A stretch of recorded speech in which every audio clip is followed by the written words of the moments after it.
انہوں نے نیب کے اندر امینڈمنٹس کی ہیں پارلیمنٹ کے اندر، یہ جو گورنمنٹ نے امینڈمنٹس کی ہیں، میں سب جو مین بات آج کرنا چاہتا ہوں کہ ہم نے فیصلہ کیا اسی ہفتے سپریم کورٹ میں اس کو چیلنج کرنے کا.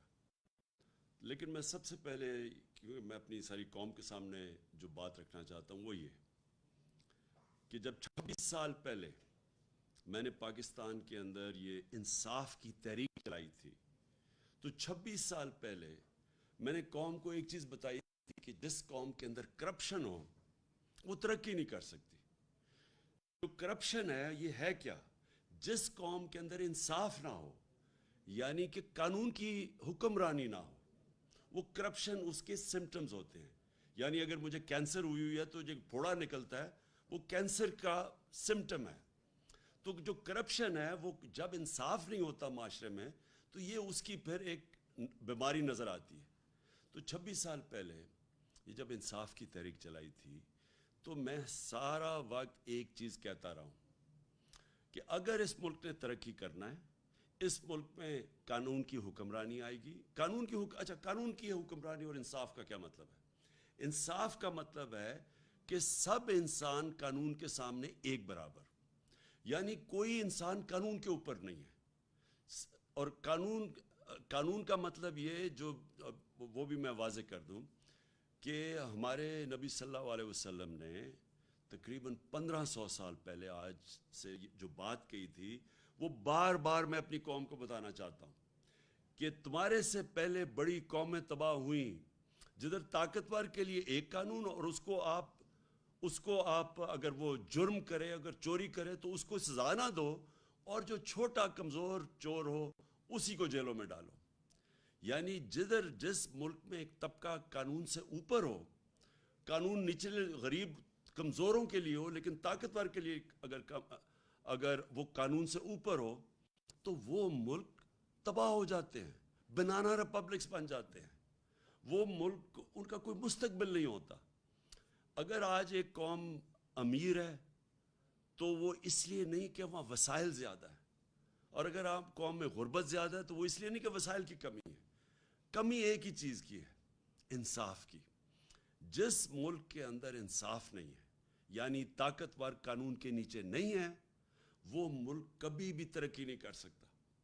تو میں یہ جو 26 سال کی میری ساری سٹرگل ہے وہ میں ایک ہی چیز لے کے پھرا ہوں کہ جب تک پاکستان کے اندر یہ جو بڑے بڑے اس ملک کے مجرم ہیں، جب تک ہم ان کو قانون کے نیچے نہیں لے کے آتے یہ پاکستان آگے نہیں بڑھ سکتا. اللہ نے ہر قسم کی اس ملک کو نعمت بخشی ہے، لیکن ہم وہاں نہیں پہنچے جدھر ہمیں بہت پہلے پہنچ جانا چاہیے تھا، اور اس کی وجہ یہی ہے. اب یہ جو ہوا ہے اسمبلی کے اندر، یہ ایک میں اب اس کو کس طرح آپ کو بتاؤں کہ یہ ایک ملک سے کا مذاق اڑایا گیا ہے. یہ ملک کی توہین ہوئی ہے. یہ جن لوگوں نے یہ بے شرمی سے یہ جو پاس کیے ہیں یہ نیب کی امینڈمنٹس، ان کو بے شرمی کی وجہ سے جیل میں ڈالنا چاہیے کہ اتنے کوئی بے شرم نہیں ہو سکتا کہ اس طرح کی امینڈمنٹس کرے. دیکھیں میں آپ کو سب کا ذرا بتاؤں کہ اس ملک سے کتنا مذاق بنایا گیا، ہماری قوم کی کتنی توہین ہوئی ہے. پہلے تو قانون ایک چیز کہتا ہے کہ آپ، اور جو ہم سپریم کورٹ میں گئے ہیں اور انشاءاللہ ہمیں امید ہے کہ ہماری جو عدالتیں ہیں وہ اس کے اوپر پورا نوٹس لیں گی، کیونکہ اگر یہ چیزیں اس کی اجازت مل جاتی ہے، اگر سپریم کورٹ، کیونکہ اسمبلی میں تو ہمیں پتہ ہے کہ یہ سارے جو امپورٹڈ حکومت ہے یہ آئے اس مقصد کے لیے تھے. اس میں تو اب کوئی شک نہیں ہونا چاہیے کہ جب خرم دستگیر ان کا منسٹر کہتا ہے کہ ہم اس لیے نہیں آئے تھے کہ مہنگائی ہے، ہم اس لیے نہیں آئے تھے کہ یہاں کوئی نااہلی ہے، ہم اس لیے آئے تھے کہ عمران خان کوئی 100 ججز رکھ کے تو اس ملک میں ساروں کو جیل میں ڈالنے آیا تھا. مطلب یہ کہ یہاں کی عدالتیں آزاد نہیں ہیں، کیونکہ یہاں کی تو پاکستان کی عدالتیں تو آپ سب جانتے ہیں آزاد ہیں. تو عمران خان نے کیسے جیل میں ڈالنا تھا؟ صرف کرپشن کے کیسز ہی تیز پروسیس کرنے تھے. تو انہوں نے کہا کہ یہ شہباز شریف جیسے لوگوں نے جیل میں ہونا تھا. شہباز شریف نے جیل میں اس لیے نہیں ہونا تھا کہ عمران خان نے اس کو جیل میں ڈالنا تھا، اس نے اس لیے ہونا تھا کہ اس کے اور اس کے بچوں کے 24 ارب روپے کے کیسز ہیں، 8 ارب نیب میں، 16 ارب ایف آئی اے میں، اور اگر وہ بے قصور تھا تو اسے کس چیز کا ڈر ہے؟ پھر سے میں کہتا ہوں عدالتیں آزاد ہیں. تو سب سے پہلے یہ کوئی قانون نہیں بنا سکتا اس ملک میں جو پرسن سپیسیفک ہو، یعنی قانون ہوتا ہے اجتماعی. یہ نہیں ہو سکتا کہ عمران خان اپنے لیے کوئی امینڈمنٹ پاس کے اپنے لیے کوئی قانون بنا لے. اب یہ ذرا ایک ایک چیز میں بتاتا ہوں کہ ہوا کیا ہے. کیسے آصف زرداری بھی اب بچ جائیں گے، نواز شریف اور ان کی بیٹی مریم شریف وہ بھی بچ جائیں گے. اب کیسے وہ سارے ان کے پولیٹیشین جن کے اوپر کیسز تھے نیب کے اندر وہ کیسے بچیں گے، آصف زرداری فیک اکاؤنٹس میں کیسے بچ جائے گا.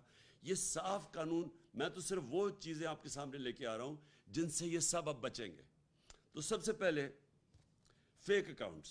آپ کو پتہ ہے اومنی گروپ، آصف زرداری جو ریلیٹڈ تھا، ان کے کتنے اربوں روپیہ فیک اکاؤنٹس میں ملا. اور شہباز شریف کا بھی آپ کو پتہ ہے کہ وہ ٹی ٹیز جو اس نے باہر سے کروائیں 8 ارب روپے کی، کوئی پاپڑ والا تھا، کوئی چینی والا تھا جو ملک سے کبھی باہر بھی نہیں گئے، ان کے نام پہ ریمیٹنسز منگوائی تھی، اور وہی تھا آصف زرداری کے کیسز. اب یہ سارے کیسے بچیں گے؟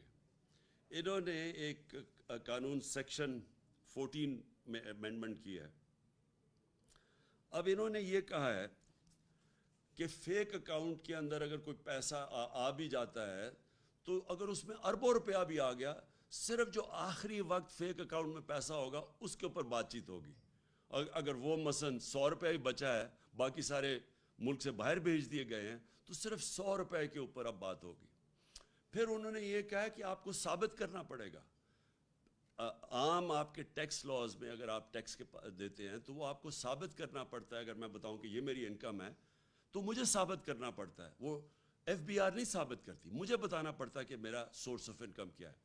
اب ادھر فیک اکاؤنٹس میں جو پیسہ آئے گا وہ نیب کو ثابت کرنا پڑے گا کہ یہ پیسہ جائز آیا ہے یا ناجائز آیا ہے.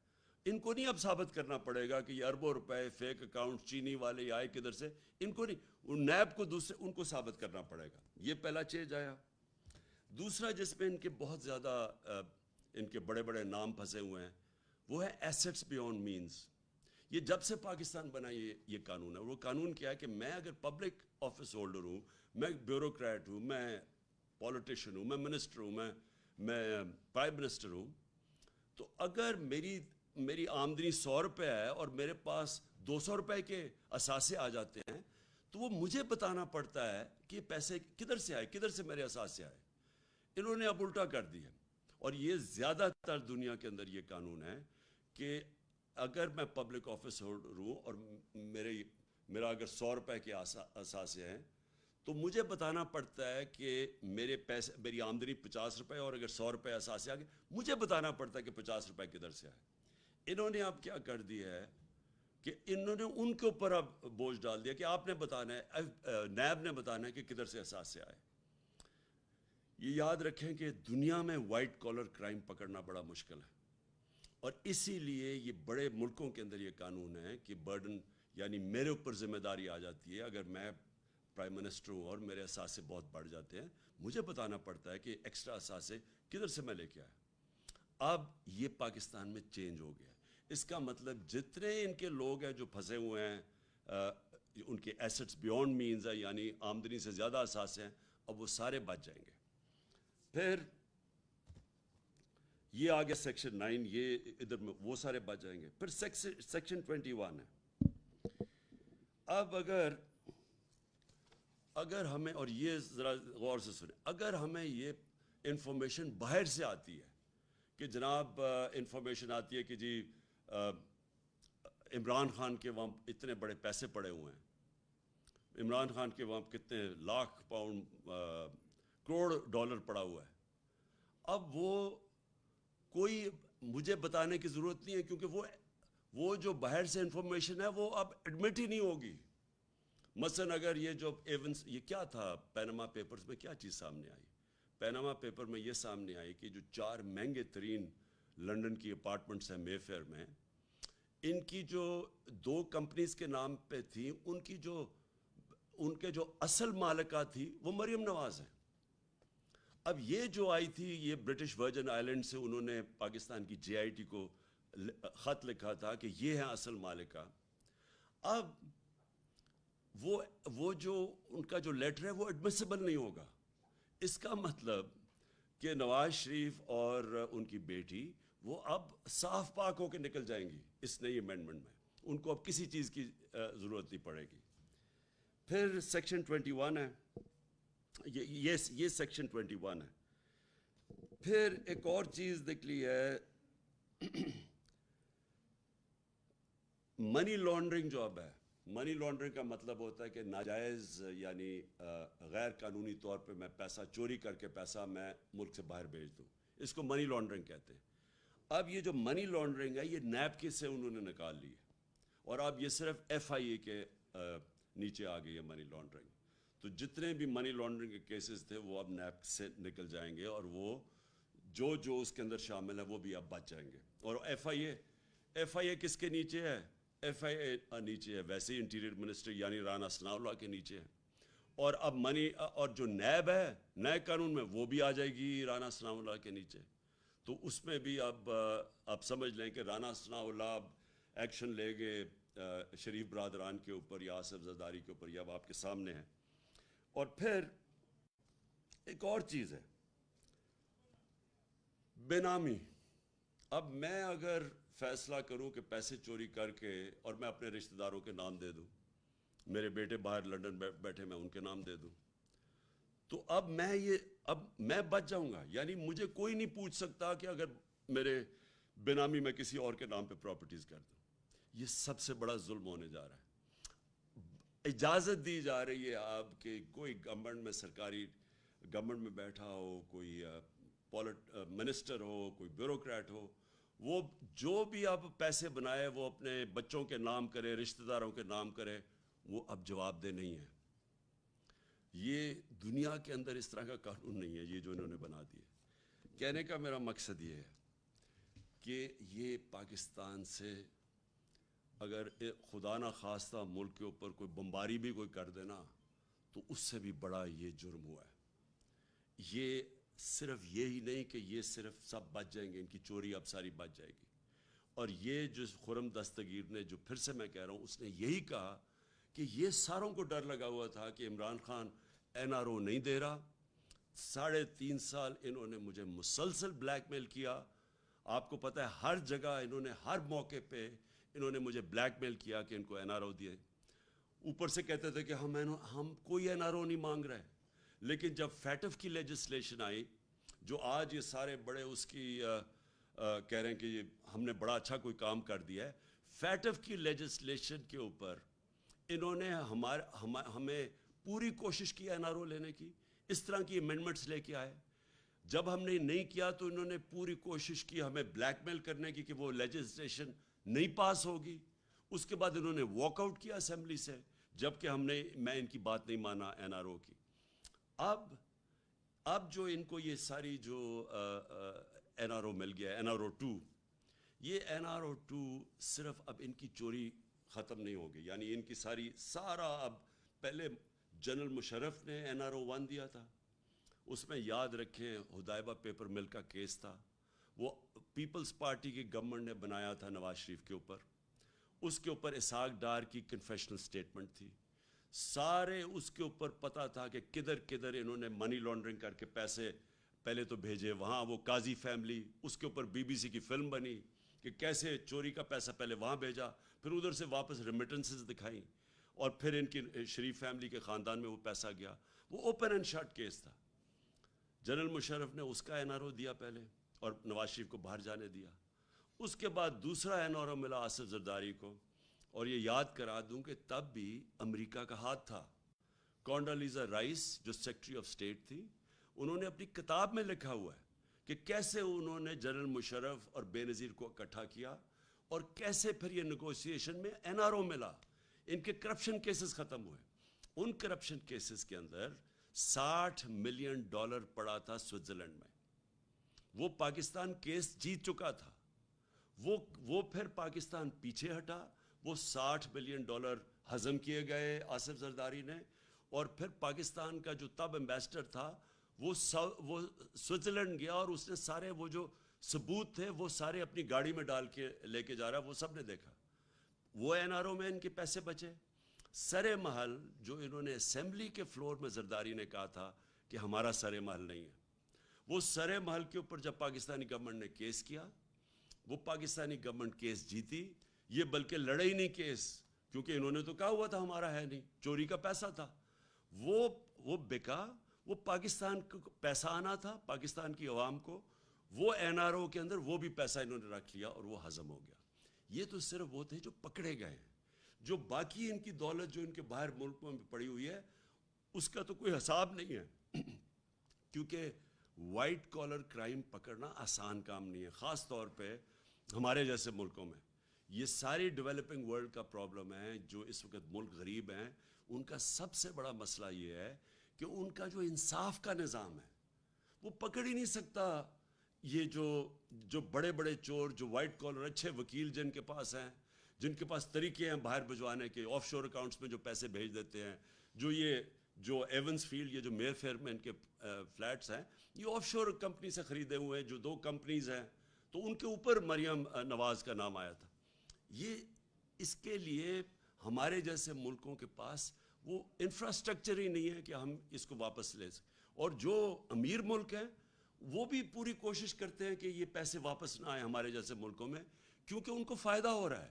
یہاں سے جب پیسہ ان کے ملک میں جاتا ہے تو ان کو تو فائدہ ہو رہا ہے، ان کے ملک میں پیسہ آ رہا ہے، لیکن جو ڈیولپنگ ورلڈ میں ملک ہیں وہ سارے آج وہ نقصان ان کو ہوتا ہے کہ جب یہ طاقتور چوری کرتا ہے۔ میں پھر سے یہ کہتا ہوں، ہمارے نبی صلی اللہ علیہ وسلم نے 1500 سال پہلے یہ بات کر دی تھی کہ جب آپ طاقتور ڈاکوؤں کو نہیں پکڑ سکتے اور صرف کمزوروں کو پکڑتے ہیں، تو کمزور کتنی چوری کرتا ہے؟ وہ بھینس چوری جس نے کرنی ہے، موٹر سائیکل چوری کرنی ہے، کوئی گاڑی چلے چوری کر لی، وہ کتنا پیسہ چوری کر لے گا؟ تو وہ تو پیسہ یہی رکھے گا۔ لیکن اربوں روپیہ جب آپ چوری کرتے ہیں، یہ جو 16 ارب روپیہ صرف یہ تو پکڑا گیا ایف آئی اے کا، صرف شہباز شریف کا، اور یہ جو ان کا ٹوٹل، آپ کو پتہ ہے کہ اس سے 1100 ارب روپیہ اب یہ ہضم ہو جائے گا ان سب کے۔ یہ جو امینڈمنٹس پاس کیے ہیں، اس ملک کا 1100 ارب روپیہ چوری کا جو آنا تھا واپس، وہ اب یہ ساروں کے یہ پھر کھا جائیں گے، جس طرح این آر او 1 میں کھایا تھا۔ تو یہ آپ یہ یاد رکھیں کہ یہ جو پیسہ جب یہ چوری کرتے ہیں 16 ارب یا شریف خاندان کا 45 ارب روپیہ ٹوٹل، یہ جو پیسہ ہے یہ ان کو باہر بھیجنا پڑتا ہے، کیونکہ پاکستان میں رکھیں گے تو یہ نظر آ جائے گا۔ لہٰذا چوری کرنا پہلا نقصان، چوری کر کے ڈالر حوالہ ہنڈی سے ڈالر لے کے پیسہ باہر بھیجنا، یہ دوسرا نقصان۔ اس کا ایفیکٹ پڑتا ہے ہماری کرنسی کے اوپر، ہمارے ڈالر ریزروز پہ۔ پھر جیسے جیسے اگر آپ زیادہ پیسہ باہر بھیجتے ہیں، جو کہ غریب ملک یا جو ڈیولپنگ ورلڈ ہے، یہ باہر جب بھیجتے ہیں، ان کے جو بڑے بڑے ڈاکو ہیں وہ جب باہر بھیجتے ہیں پیسہ، تو وہ ان کی کرنسی پہ فرق پڑتا ہے۔ تو جب روپیہ آپ کا گرتا ہے، ہر چیز مہنگی ہو جاتی ہے، تو اس چوری سے غربت پھیلتی ہے۔ اس لیے جب تک ہم بڑے بڑے چوروں کو نہیں پکڑیں گے، ان لوگوں کو احتساب نہیں کریں گے، یہاں چوری تو رک نہیں لگی۔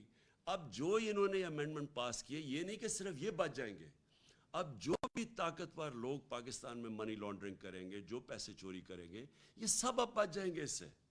تو یہ جو نقصان پہنچانے لگا پاکستان کو، میں حدیث اس لیے بار بار بتاتا ہوں کہ انہوں نے 1500 سال پہلے کہہ دیا تھا کہ وہ قومیں تباہ ہو جاتی ہیں، وہ قوم کبھی بھی اوپر نہیں آ سکتی جدھر بڑے ڈاکوں کو آپ نے اس طرح کی امیونٹی دے دی اور اس طرح کا این آر او دے دیا۔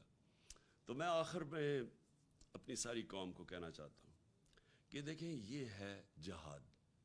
ہم تو لڑیں گے پوری طرح۔ میں تو 26 سال ان کے خلاف ان کے کھڑا رہا ہوں۔ میں نے 3.5 سال ہر قسم کا میرے پہ پریشر ڈالا گیا کہ ان کو این آر او دے دو، ہر قسم کا مجھے برداشت کرنا پڑا، بلیک میل ہوا میں، لیکن میں نے تو نہیں دیا۔ اب انہوں نے آ کے واپس یہ سازش کے تحت اب واضح ہو جائے کہ ان کا واپس آنا کوئی اس ملک کے اندر مہنگائی کا کم کرنا نہیں تھا۔ مہنگائی مارچ جو ہو رہے تھے، 3 دھرنے دیے انہوں نے کہ جی بڑی مہنگائی ہو گئی، بڑی فکر تھی ان کو۔ تو مہنگائی کا ان کا اگر تھوڑا سا بھی ان کو تکلیف ہوتی لوگوں کی مہنگائی کی تو یہ آ کے سارے مہنگائی کے ریکارڈ، پاکستان کی تاریخ میں کبھی ایسی مہنگائی نہیں ہوئی جو انہوں نے آ کے کی ہے، کبھی اتنی بے دردی سے ملک کی چیزیں مہنگی نہیں کی گئی جو انہوں نے آ کے کی ہیں. تو ان کو مہنگائی کا تو ایشو ہی نہیں تھا، نہ ان کو کوئی ایشو تھا اہلیت کا، کیونکہ اگر اہلیت کا ایشو ہوتا تو آج انہوں نے ہماری جو ساری معیشت ہے وہ تو ایسا تباہی کی طرف جا رہی ہے، جو روپیہ گرتا جا رہا ہے دن، جو ریزروز کم ہوتے جا رہے ہیں، جو سارا اس وقت اب نظر آ رہا ہے کہ پاکستان کو یہ اگر یہ زیادہ دیر رہے تو سری لنکا کی طرف پاکستان جا رہا ہے. سری لنکا کے اندر آج تیل ہی نہیں ہے، ان کی گاڑیاں کھڑی ہوئی ہیں، ان کے ملک کے پاس فورن ایکسچینج ختم ہو گیا ہے. آج ہمارے بھی ڈالرز جس طرح روپیہ گر رہا ہے، آج مارکیٹ میں ڈالر نہیں مل رہا ہے. تو یہ تو اگر زیادہ دیر رہے، ان کی اہلیت ایسی ہے کہ یہ تو ہم تباہی کی طرف جا رہے ہیں. تو نہ ان کی کوئی مسئلہ تھا اہلیت کا، نہ ان کا مسئلہ تھا مہنگائی کا، ان کا صرف ایک مسئلہ تھا، اور وہ کس طرح پہلے چوری کر کے ملک کو نقصان پہنچاؤ، اور دوسرا چوری کو بچاؤ کیسے. اور اپنی چوری بچانے کے لیے انہوں نے یہ جو آج کیا ہے، یہ اگر یہی رہا، اس کا مطلب یہ لائسنس ہے چوری کو. انہوں نے اپنے آپ کو لائسنس دے دیا کہ پہلے 2 دفعہ پیسہ کھا کے اب تیسری دفعہ اب اور پھر سے پیسہ بنانا شروع کرو. ہم پھر سے میں آپ کو کہوں سپریم کورٹ پہ ہم جا رہے ہیں، میں ان کے خلاف پوری جد و جہد کروں گا. جتنا بھی میں اپنی عوام کو تکڑا کروں، میں انشاءاللہ آپ کو ایک اور بھی کال دینے لگا ہوں، اور ہم دکھائیں گے کہ پبلک آج کدھر کھڑی ہے.